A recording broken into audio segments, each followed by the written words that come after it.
ఒకరోజు ఒక సాధువు నదిలో స్నానం చేస్తూ ఉన్నాడు. ఆయనకి ఆ నీటిలో తేలుతూ వస్తున్న ఒక తేలు కనిపించింది.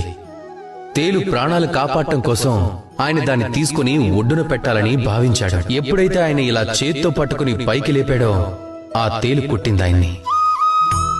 ఆ సాధువు మళ్లీ ప్రయత్నం చేశాడు. తేలునిలా చేత్తో పట్టుకున్నాడు, మళ్లీ కుట్టిందది.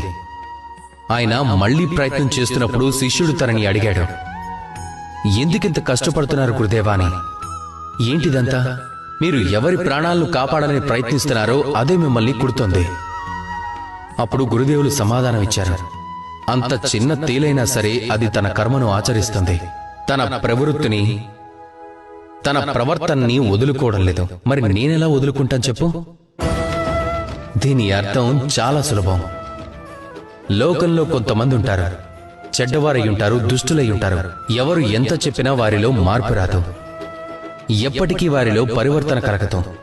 అలాగని మనం మన కర్మను ఆచరించడం మానకూడదు, మనం ప్రయత్నం చేయడం కూడా మానకూడదు. అలానే మనం వెనుకంజ వేయకూడదు. ఇందుకు ప్రపంచ చరిత్రే సాక్ష్యం. ఈ ప్రయత్నం అనేది ప్రపంచం గమనాన్నే మార్చివేయగలదు.